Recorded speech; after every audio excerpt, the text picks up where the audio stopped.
Maybe you think you're pretty savvy about scams. You don't answer calls from unknown numbers or open emails you don't recognize. You research before you buy, and you never give your personal info to some rando on a dating app. But what about your parents? Or your grandparents? The FBI reports that the average senior fraud victim lost over $33,000 to scammers in 2023. The agency collected over 100,000 reports from adults over 60 who were collectively conned out of over $3.4 billion, and found that financial scams are on the rise in general, with reports up 11% from the year before. But the scariest part, they might be using you to pull it off. Here's how the scam plays out. A senior citizen gets a phone call from an unknown number. A panicked voice on the other end of the line says, "Grandma, I'm in trouble and I need your help." This supposed grandchild says they are in jail or they've been in a horrible car accident and need their grandparent to wire money right away and bail them out of a bad situation. More sophisticated scammers may have looked up details about their target's family members' names and locations online, or even used generative AI tools to mimic a loved one's voice. But often, all these imposters need is to play on a victim's sense of fear.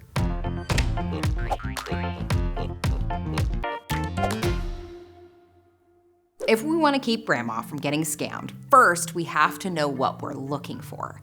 Imposter schemes can take many forms. In addition to loved ones, scammers may also pretend to be a government agent, a customer service representative, or an employee of a victim's bank or credit card company. These scams can affect people at any level of income, education, or financial literacy. In 2023, a financial columnist for The Cut infamously lost $50,000 to scammers posing as FTC employees. They used the names of real agents, spoofed phone calls to appear like they were coming from a real government number, and importantly, told her that telling anyone else what was going on could put them at legal and financial risk. But fear isn't the only emotion that can be used against you. Some scammers will start a dialogue with supposed good news. That could look like a text about a job offer. The scammer asks for banking details in order to send payment, but uses that information to withdraw money instead. Or they'll offer to help someone invest money in the stock market or in cryptocurrency, but ghost the victim after draining the investment account. Scammers will even spend months developing what targets believe are real romantic relationships. Once they're smitten, suddenly the fake romantic partner asks for money to handle an emergency or even go visit the victim. You can guess what happens next. So what makes these scams so effective? Whether they're impersonating a loved one or the IRS, it's all about stirring up an immediate emotional reaction. Amid these big emotions like fear, hope, and love, people don't always make their most careful decisions. And that's exactly what scammers are counting on. If you want to protect your parents and grandparents from this kind of exploitation, the best strategy is not to try to explain the intricate inner workings of each and every scam, but give them a simple 3-step process to follow whenever they are contacted with an unusual request. First, slow down. Scammers often create a sense of urgency, encouraging you to move quickly so that by the time something doesn't seem quite right, your money is already gone. So pause before you answer a call or text from a number you don't recognize. You can always call someone back or respond to a message after you've had a second to get your bearings. Second, verify. If someone claims to be a customer service representative or someone from your bank, for example, hang up and call the company directly. Same goes for family members. You can also set up code words with your family in advance that you can use in the event of an actual emergency. Sophisticated scammers will find publicly available information about you online, like your address or your family members' names, and spout them back at you in order to seem authentic. So try to pick a code word or phrase that isn't easily Googleable or that you haven't posted about on social media.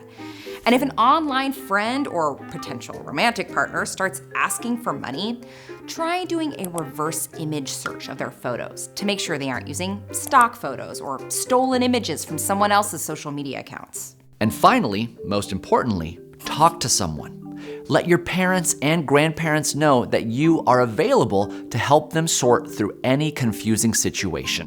Whether they're afraid they're in trouble or head over heels, checking in with a friend or family member who isn't in such an emotionally heightened state can help them evaluate the situation more objectively. And if someone tells them that they shouldn't speak to anybody about what's going on, that's a red flag that they definitely should. If you or someone you love does fall victim to a scam, don't let shame or embarrassment stop you from talking about your experiences, because you may be able to help other people avoid the same scam in the future. In the 90s, when email was going mainstream, a scam where an email sender claiming to be a Nigerian prince was so common, it entered the pop culture lexicon as synonymous with scamming itself, which made it so much easier for targets to spot. Maybe bogus crypto investments will be the next to go. While that tactic is still on the rise, it's been widely publicized in the media, likely helping some people recognize it before they can get sucked in.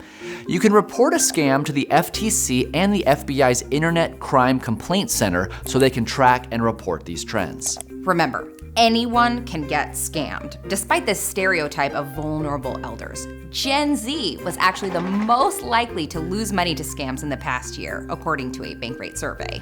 It may be because fraudsters use techie tools like generative AI or cryptocurrency wallets to pull off their heists, but the real reason scammers are successful is because they appeal to what's most human about us, our desires for security, connection, and love. But every time we use those same skills, every time we break through isolation and look out for each other, it gets easier to keep each other safe. And that's our 2 cents. Thanks to our patrons for keeping 2 cents financially healthy. Click the link in the description to become a 2 cents patron.